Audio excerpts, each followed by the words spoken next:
Lamentations 3:22-23. Because of the Lord's great love, we are not consumed. For His compassions never fail. They are new every morning. Itulog muna yan, or sleep on it first. Bukas na ulit, problemahin ang mga problema, isipin ang mga dapat isipin. Salamat Panginoon dahil merong tulog na ibinibigay kayo sa amin, may pahinga, at merong pananariwa na aming lakas ng aming isip at karunungan. Sa sandaling ito, pakatahimikin niyo po ang aming loob, O Diyos. Payapain niyo po kami, paginawahin ang aming pakiramdam, at turuan niyo kami magtuon ng pansin sa special na message niyo para sa amin, sa bawat isa. Nang may baunin kami sa buhay na karunungan na ngayon ay ibibigay niyo sa amin. Lead us, teach us, be the preacher. We seek you, Father, in the name of your Son, Jesus our Lord, our Savior and our friend. Itulog muna yan. Merong isang taong sa tulog natuto ng dapat matutunan. Matthew 1:18. This is how the birth of Jesus of the Messiah came about. His mother Mary was pledged to be married to Joseph, but before they came together, she was found to be pregnant through the Holy Spirit. Alam natin lahat itong Christmas story na to.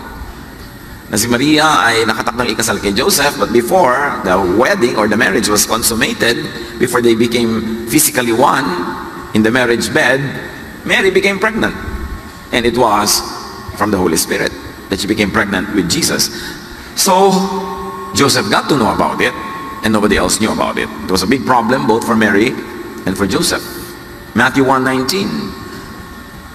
Subalit dahil isang matuwid na tao si Jose, na kanyang mapapangasawa, at ayaw niyang malagay sa kahihiyan si Maria, binalak niyang hiwalayan, and the English versions use the word divorce. Binalak niyang hiwalayan si Maria ng palihim. So Joseph made a formula decision. Ano yun? Yung dati ng templado, nandun na, iinumin mo na lang, ipapahid mo na lang, gagamitin mo na lang. Ang formula decision ng mga lalaki noon, pagka ang yung papangasawa ay biglang nagdadalang tao na hindi ko ang ama, hiwalay.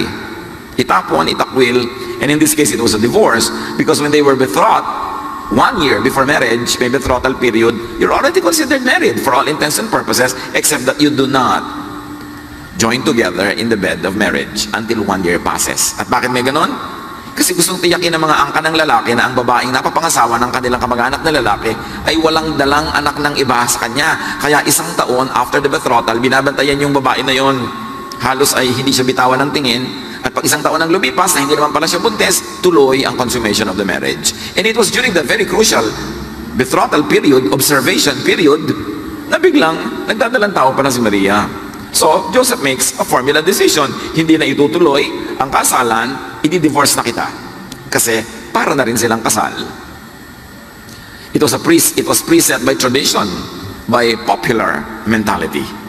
And many people think in a way that is set by tradition, by popular mentality. Hindi na sila nag-iisip. Automatic na, formula na ang iisipin nila. Ibinigay na ng kaugalian, ng tradisyon, ng president, ibinigay na ng mga nakarang naging pasya ng mga naunang taong kinailangan gumawa ng ganong pasya.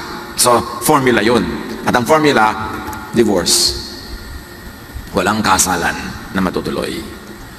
Matthew 1:20. Ngunit, habang pinag-iisipan ito ni Jose, nagpakita sa kanya sa panaginip ang isang anghel ng Panginoon. Sinabi dito sa kanya, Jose, huwag kang matakot na pakasalan si Maria, sapagkat ang sanggol na dinadala niya ay mula sa Espiritu Santo. Well, what can we say about the previous action of Joseph? He acted normally and rashly. Nagmamadali, pero normal by the standards of the time. Now, God tells him to backtrack. Bawiin mo ang sinabi mo na wala ng kasalan, umatras ka, mag-U-turn ka, dahil galing sa Diyos ang sanggol na nasa kanyang sinapupunan.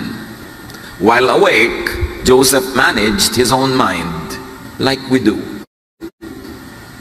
But while asleep, Joseph's mind had space and time and his mind yielded to God. Yun ang advantage ng tulog.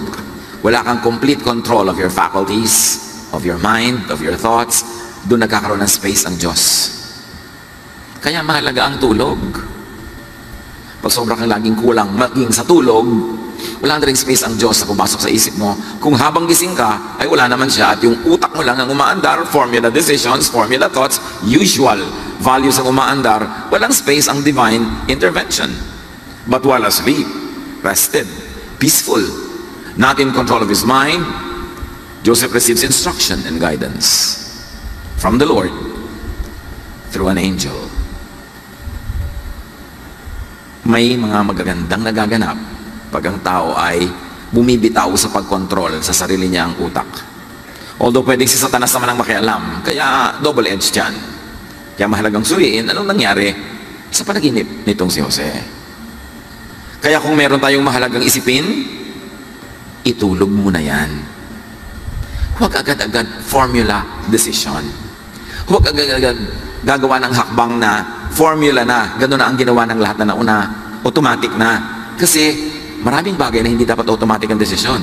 Dapat pag-isipang mabuti at iba ang hakbang na tatahakin mo kaysa sa mga nauna na.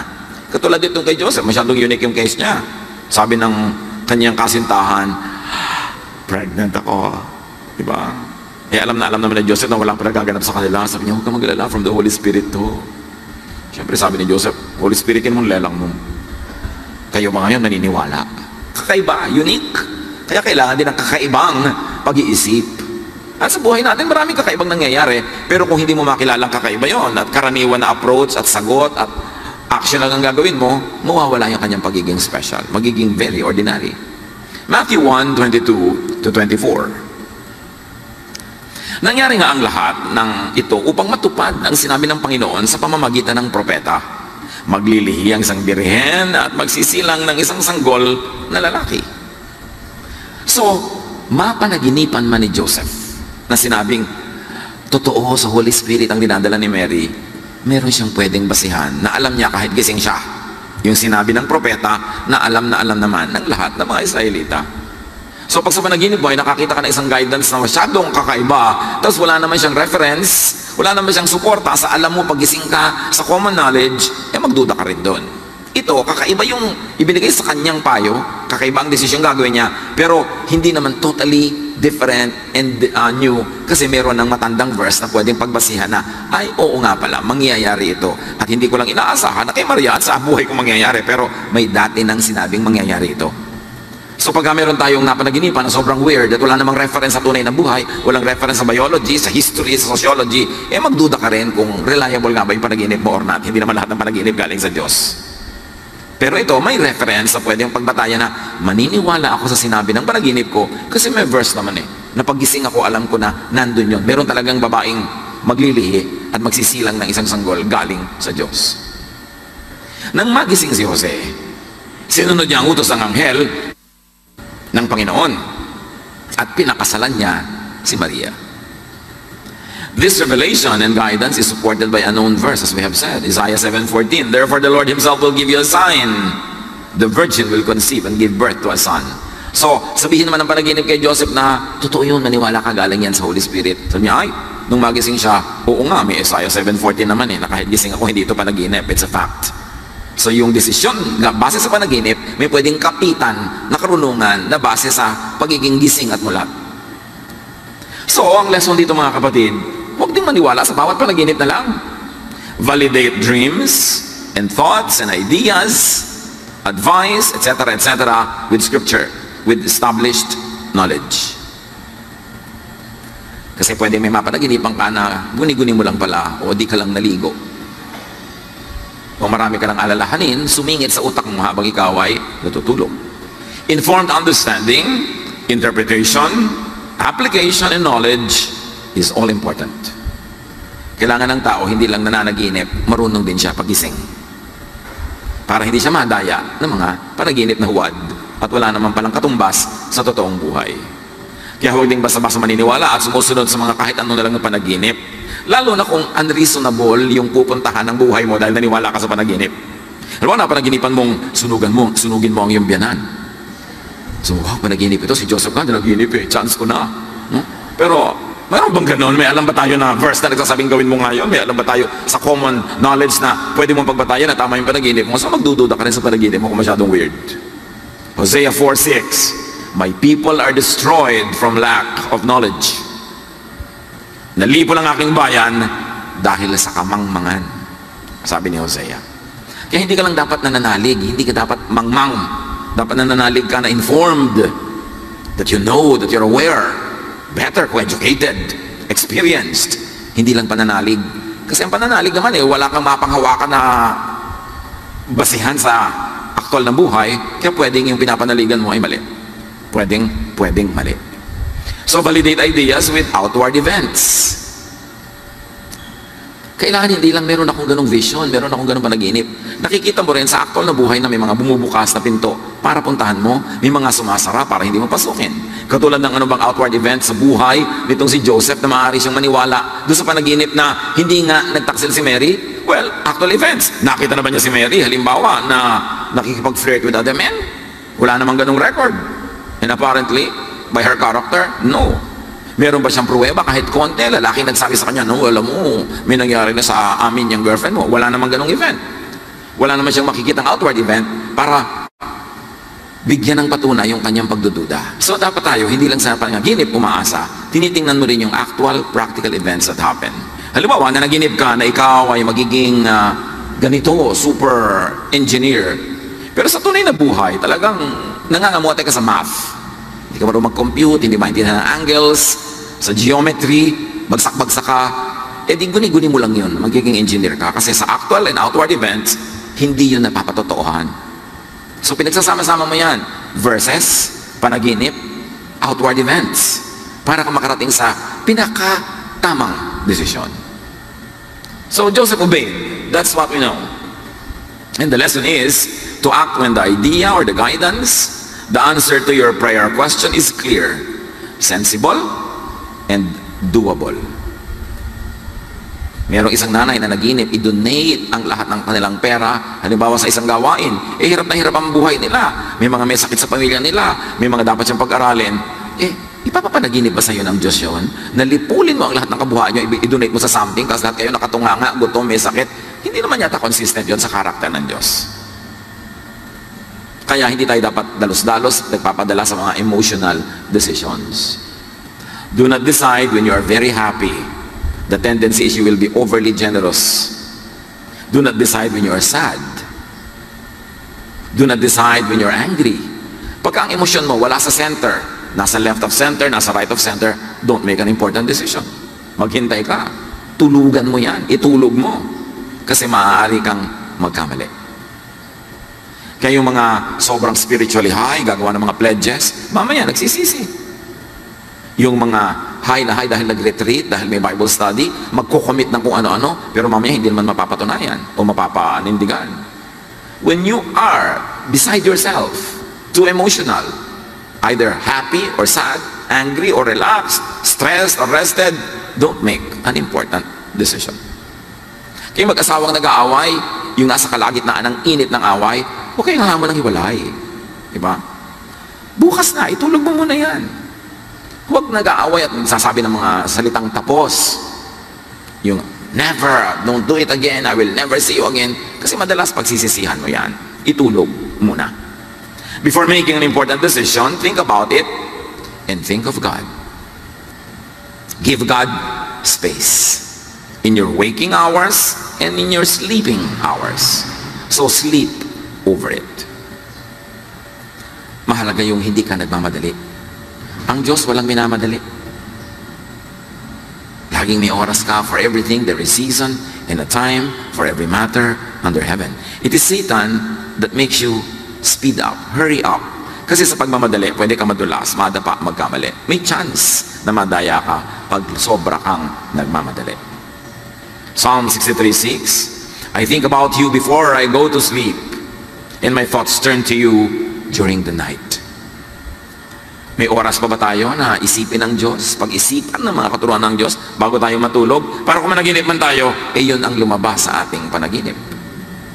At kung naalimpungatan ka at nagigising ka sa gitna ng gabi, iniisip mo ba ang Diyos o kung ano-anong iniisip mo? O pinipilit mong matulog agad? Merong mga nagsasabi na pagka meron sa kanilang gustong ipahiwatig talaga ang Diyos, ay ginigising sila at certain moments. At lalo-lalo kung laging ganong oras ka nagigising, ini-ignore-ignore mo, maaari talaga ang Espiritu ng Diyos na gumigising sa'yo, gusto kang kausapin. Kaya ang sabi nga ng isang poster, instead of counting sheep, why don't you talk with the shepherd? Pagka hindi ka makatulog. Hindi naman laging problema yung hindi makatulog eh. Kung Diyos nga ang gumigising sa'yo, di sarap, ang ganda. May sasabihin Diyos sa'yo. So just before sleeping, what do you listen to? What do you watch? What do you read? What do you discuss if there's somebody to discuss with? Dapat ang baon-baon natin sa pagtulog ay mga isiping makalangit, maka-Diyos. Para doon magkaroon ng puwangang Diyos sa ating panaginip, sa ating pagtulog. Maaaring si Joseph, bago siya natulog noon, because, the Bible tells us that he was a godly man, ay humiling sa Diyos, Diyos ko, turuan niyo naman po ako kung anong gagawin ko talaga dito. Ang hirap-hirap ng kaso. This Mary is a very, very nice lady, and she's saying that this is from you, so if this is really from you, let me know. So, nanaginip siya. Wala sa scripture na ginawa niya yung panaginip na yun, pero hindi naman out of character para manalangin siya ng ganun. So anong naman ang isip natin bago tayo matulog? And what do you think about while awake? Just before you go to sleep, could play in your mind while you sleep. Madalas yun, ang laman ng isip mo habang gising ka, lalabas pa rin pag tulog ka na. When you are no longer in control of your mind, the thoughts that inhabited your mind while you are awake can take over. Ganyan ang panaginip eh, parang may nasa short circuit na electrical connection. Yung bang mga panaginip mo naghahalo-halo, parang mga libro na nasa isang bookshelf, tapos lumindol, naglaglagan yung mga libro sa sahig, nakaiba-iba ng ayos, nakaiba-iba ng kadikit-dikit, pero walang saysay, walang sense, kasi nga nahalo. Ganon din yung panaginip, kaya kung minsan yung nanay mo, biglang siya si Darna, tapos habang lumilipad siya, yung ulap naging dagat, tapos biglang lumalangoy na yung nanay mo sa goto. Di ba ganito ng mga panaginip? Parang dugtong-dugtong na wala, parang walang sense. Meron naman, may sense. At meron nga, naputol dahil nagising ka. At nung matulog ka, natuloy ang panaginip. Sino sa inyo ang nakaranas na natuloy ang panaginip nung matulog ulit? Taas nga kamay. Wow, mga malikhain talaga ang choir. Di ba? Talagang nakatulog na, may continuation pa. Ako man nangyayari sa akin yan, no? Pero yung pala, ang panaginip mo, eto na yung pinagkakautangan mo, maniningil, nagising ka. Di ba? Ang panaginip mo, huwag nang matuloy. Ang gusto mo, huwag nang tumuloy yung panaginip mo. Dahil kung minsan, hindi naman lagi ka nais-nais yung pupuntahan. Pero yes, mahiwaga ang panaginip. Pero I'm telling you, hindi lahat. Kaya huwag kayong masyado maging mapamahiin. Naku mo na, panaginipan nyo na yun na ang guidance. Kasi pwedeng guni-guni, pwedeng na short circuit lang yung brain mo, o walang dahilan, walang saysay, nangyari lang talaga, pero merong may kahulugan. That's why we need guidance from the Lord to know. Kaya dapat siyang iniisip mo sa magising ka, siyang iniisip mo kung patutulog ka na. And even psychologists they attest that the mind can play tricks. That is why thinking has to be disciplined. Thoughts direct actions. Actions, when repeated, create habits. And habits make your character. So your thought becomes you. Kung paano ka mag-isip, ikaw ang magiging ganong uri ng tao. So everything begins with thought. Yan ang foundation ng lahat. Paano ka mag-isip? Minsan, madalas kayong mag-away ng isang tao kasi magkaiba kayong mag-isip. Hindi ibig sabihin tama ka at mali siya, o mali ka at tama siya, magkaiba lang kayong mag-isip. Kaya pagka meron kang laging nakatalo, tapos hindi mo pwedeng tanggalin sa buhay mo dahil asawa mo, nagulang mo, anak mo, kapatid mo, isipin mo na lang, iba kasi siya mag-isip. Kaya iba ang ginagawa niya, iba ang karakter niya. Iba-iba ang pag-iisip. Pero kung gusto nating lumago, lumalim, lumawak, patuloy nating ibahin ng paraan nating pag-iisip. Huwag tayong makontento na mag-isip ngayon tulad ng pag-iisip natin last week, last month, last year. Kailangan may naiiba, umaasenso, because room for improvement is the biggest room in the world. Romans 12:2, do not conform to the pattern of this world, but be transformed by the renewing of your mind. Then you will be able to test and approve what God's will is. His good, pleasing, and perfect will. So ang lahat ay pagbabago ng isip. Kaya sinasabi mo, ayoko makinig, ang utak ko ay serrado, dekandado, walang mangyayari sa buhay mo. Kasi dapat lagi nag-grow yung utak. And only a fool does not change his mind when confronted with higher knowledge. Kailangan willing tayo to change our mind. Kaya pag kami sinasabi ka, pinipilit mo, nag-aaway kayo ng dalawang tao, biglang na-realize mong tama siya, biglang sabi mo, stop! You're right. Thank you for enlightening me. Huwag yung maninigas ka at ipagmamatigasan mo, ipilit mo yung sarili mo kahit alam mo nang mali. Nakakahanga yung tao, oy, I was wrong. Wow! Now you know you are wrong. Therefore, now you know what is right. Tumalino ka na. Congratulations. Yung nagsasabing I was wrong, past tense yung was. It means I am now right. Congratulations yun. Magandang graduation yun from wrong to right. Hindi nakakahiya, hindi maling admit that you were wrong, because it means that now you are enlightened and you know better. Now, to discern God's will, do not think like all others. Do not think as usual.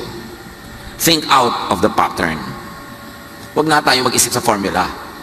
Huwag natin isipin yung anong ginawa nila before, anong inisip na gano'n. Mag-isip ka ng iba, lalo't kakaiba ang sitwasyon. What you think about while awake could also emerge as random and meaningless dreams. So hindi lahat ng dreams sineseryoso at pinapatulan. Dreams could be shaped, affected by your fears or hopes or wishes that become illusions. So beware of your passions, because your passions can come out as dreams. And you might think it is from God, samantalang meron namang passions na misguided. You will notice that intensely religious people dream a lot. Not necessarily because God speaks to them. They are just intensely involved in their thoughts. Yung mga sobrang deboto, sobrang religyoso, sobrang saradong-sarado ang iniisip, focus sa focus, tuon na tuon, madalas yan managinip. Hindi nyo kailangan laging paniwalaan ang panaginip ng mga religyoso. Very often, it is because their waking moments are filled with obsessive thoughts. They always see visions. They always hear voices. You don't need to always believe. Lalo yung mga deboto sa kanilang pananalig, devoid of objectivity, devoid of intelligent thinking, preset na ang kanilang mga decisions at mga beliefs. You don't always need to believe at once. Some intensely religious persons could actually be psychiatric cases. Many intensely religious people see psychiatrists. It's a fact. Kasi nga, masyadong imbalance ang paraan ng pag-iisip nila. Sold na sold sila. Kaya kung may mga reliyosong tao na walang iniisip kundi end of the world, nakikita niya nga sa mami na kinakain niya ang mga ulap na nakakawi at dumadaan sa Jesus. Mami yan ah! Ano naging ulap? Kasi lagi yan na naman ang utak mo. Yung mga sobrang lagi nag-iisip tungkol kay Satanas, pati ang mga nakabudbud na mga latik sa ibabaw ng bibingka, mukha ni Satanas ang nakikita nila. Pag may mga taong laging nakikita ang Diyos, laging nakikita si Satanas, laging nakikita ang impyerno o langit, medyo magduda kayo. So mga sister, nainom mo ba ang gamot mo kanina? May imbalance ka na naman, ha? Nakakakita ka na naman ng diablo sa kisame. Kaya lagi ang bunga na sa kanila, fear. Kung galing ba yan sa Diyos, fear? Ang sabi lagi ni Jesus, fear not. Diba? So yung takot, nananakot din. Napakaraming ganon. Kaya anong sabi ni Nora Honor? 1, 2, 3. Kita nyo, alam nyo yan. Walang himala! Kasi nakita niya ang katotohanan na yung mga ignorante sa probinsya nila, lungkot na lungkot siya sa pelikula. Lugi kayo kung hindi nyo napanood, ha? Dahil marami siyang guilt, may mga nangyari sa buhay niyang lihim. Sabi bigla ng kanyang cheerleader, iniluluha niya ang kasalanan ng daigdig. Luhura ng mga tao. Alam niyo, napakaling linlangin ng mga mananampalataya. Kaya dapat nag-iisip ka, hindi ka lang bilib ng bilib. Katulad ni Joseph, hindi lang naniwala sa panaginip. May verse naman sinabing mangyayari ngayon, may pwedeng hawakan yung kanyang paniniwala. So beware of religious obsession. Lalo kung ang laging napapanaginipan ni sister, ibibigay mo sa kanya ang yung 13th month pay. Kasi mo, sister, you are a false prophet. Nakabudget na ang 13th month pay ko. At saka kung ibibigay ko yan, dahil sabi ng Diyos, dapat sa akin sinabi, hindi sa'yo. 13th month pay ko to, sa'yo sinabi ng Diyos na ibibigay ko, guni-guni mo yan. Dapat ako ang kausapin ng Diyos tungkol dyan. Beware of religious imbalance and extremism. Beware of the misuse of dreams and visions. Ang daming fake. Ecclesiastes 7:18, whoever fears God will avoid all extremes. Dapat walang extreme. Kahit extreme na pagbibigay, yung namamatay na yung mga anak mo sa gutom, ibibigay mo pa sa charity, extreme na yan. Wala na yung sense. Dapat may balance ka. Your reason should prevail. At yung ganitong mga extremist, yung ganitong mga fatalistic, yan ang napakadaling i-manipulate at utuin. At pinagsasamantalahan niya ng maraming religious leaderships. Kaya kailangan nag-iingat tayo. Inuuto na ba ako nito? Pinagsasamantalahan na ba ako? Hinuutotan na ba ako nitong propeta? Kasi maraming ganon. lalo kung mahilig kang managinip. Now, how to make a very important decision? Unless with life or death urgency, sleep on it first. Mag-i-invest ka, lifelong savings, sleep on it first. Huwag kang magpadala sa masasanang mga tatamis sa pananalita ng pinsan mo o hipag mo o kapitbahay mo, tapos mag-i-invest ka na. Sleep on it first. Huwag kayong magpadala sa mga nangbubudol-budol. Di ba? Marami nagkiklaim, nabudol-budol ako. Bakit ko nga ba na nag-withdraw ako sa bangko, binigay ko yung pera ko? Sabi nila, pag kami nakikipag-usap sa'yo, lalo hindi mo kilala, yung stranger, laging ang sagot mo, no.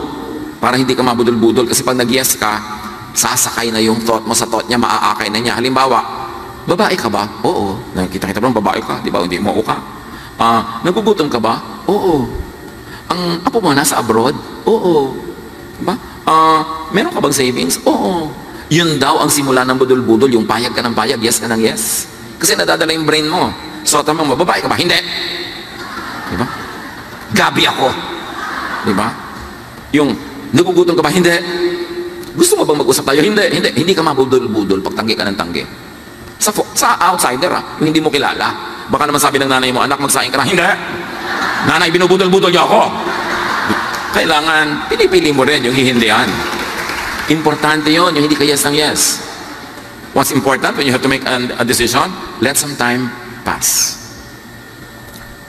Yun lang thoughts mo pag 2 a.m., iba na pag 6 a.m. na eh. Yung nga matatakotin eh, pag nagising ng 2 a.m. natatakot, pero pag 6 a.m. na may liwanag sa labas, hindi na natatakot. Naiiba yung isip. Iba-ibang oras. So huwag ka magdedesisyon pag gutom, pag sobrang saya, nalulungkot, let time pass. And listen for God's voice. Though there are many voices.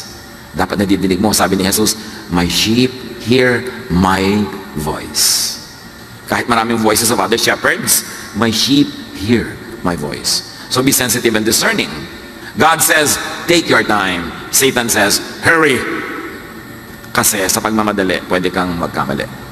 Open up to divine guidance that could come when you are not trying to control everything.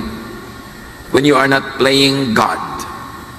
And that happens when you are not in control of your faculties, when you are asleep. Rest and sleep.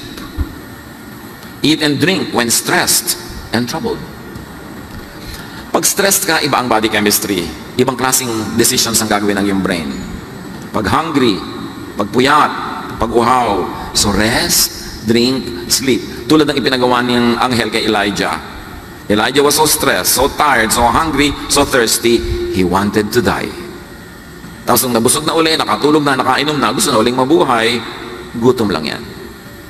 Kapag may nagsasabi sa'yo, sister, parang gusto ko magpakamatay, gutom yan. Kumain ka na masarap, matatanggal yan. Marami talaga yung mga gusto magpakamatay, usually deprived sa food. Yung wala na akong ganang mabuhay, gutom ka, no? Yung hindi ka kumakain mabuti, no? Diet ka siguro ng diet, kaya gusto mong mamatay. Kasi walang taong ang tiyan ay puno at masarap ang kinain na gustong mamatay. Kaya siguro wala ka makikita nagpakamatay na nung buksan yung tiyan, puno ang laman. Kagutom. Kasi iba talaga ng utak yung gutom. Kaya kung hindi ka mahilig kumain ng masarap, hindi ka mahilig uminom, obserbahan mo, baka hindi ka masyado interesado rin mabuhay. May correlation yun eh. Kaya importante, para yung mga tao na matagal sila sa sauna, yung napakainit na room or steam room, pag ang tagal-tagal na nila doon, nakakamatay yun. Pag ang tagal mo na, pwede kang mag-heart attack, pwede mag-increase ang blood pressure. Pag ang tagal mo na sa very hot sauna or steam room, yung katawan mo actually gusto nang matulog, ayaw nang umalis doon. Ang totoo, niloloko ka ng katawan mo na mamatay ka na. Bakit? Dumating ka sa point, tinawid mo yung lampas na sa healthy, yung heat na yan. So, dadalin ka na ng katawan mo and deceive yourself into wanting to die. Ganon din yung hindi kumakain ng matagal, gusto na kumisang mamatay. Ganon din yung mga nahihirapan, gusto ko nang mamatay. Kasi hirap na hirap, lumampas sila doon sa normal. Kaya kinokontrol mo yung pain, kinokontrol mo yung hunger, kinokontrol mo yung deprivation, even temperatures, because your mind can play tricks on you.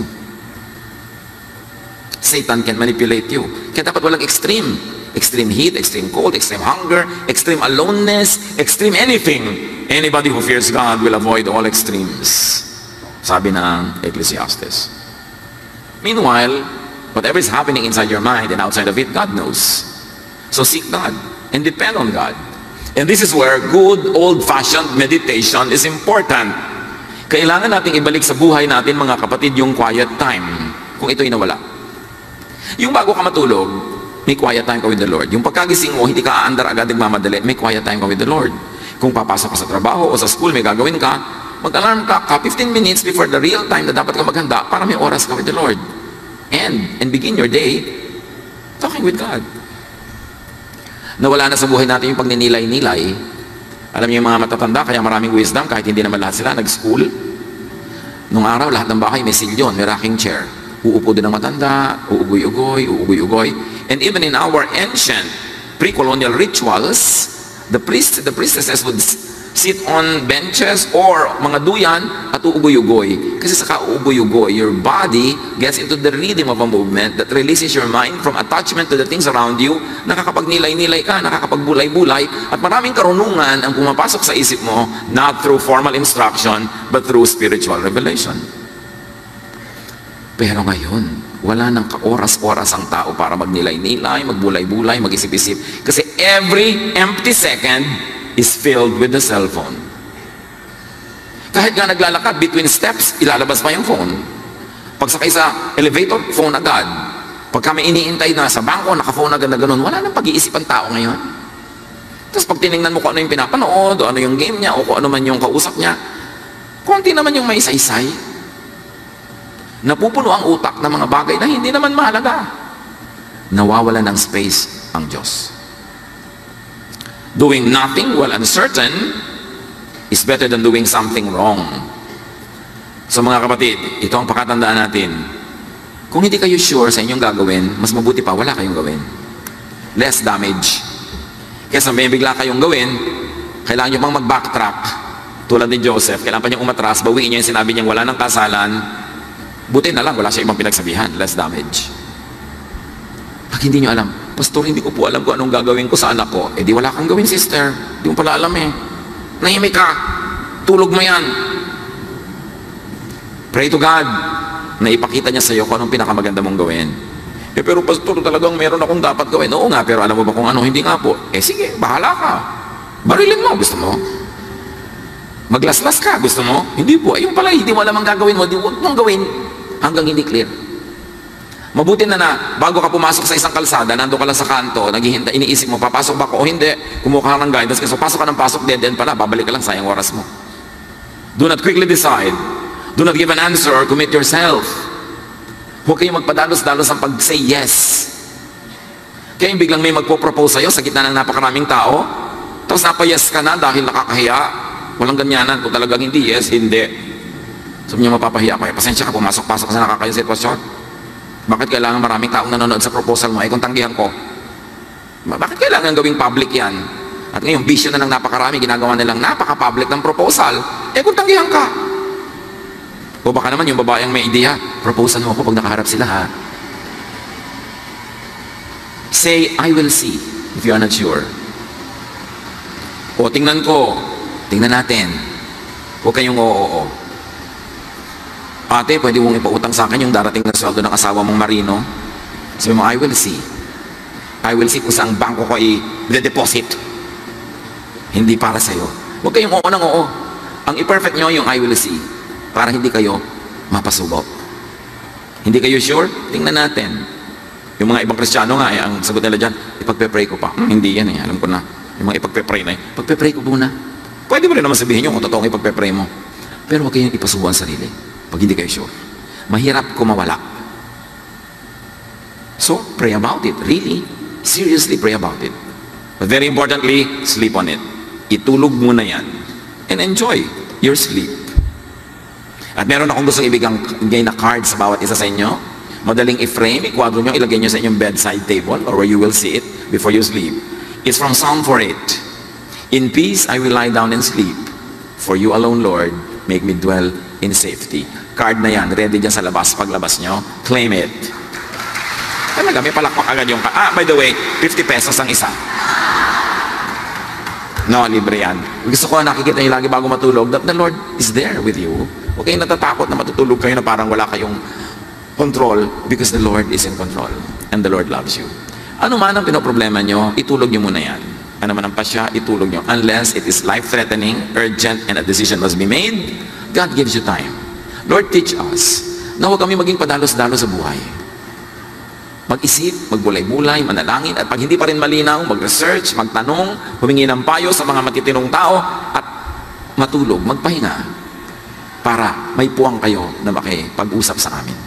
Pagbulay-bulayan mga kapatid, ang kahulugan ng mga ito, at i-apply sa buhay para guminhawa, sumaya, at maglinaw, maliwanag ang ating daan. Lord, finish this message for your people, make it personal, give this message in individual ways to each one of us. Be with the Lord in silent reflection.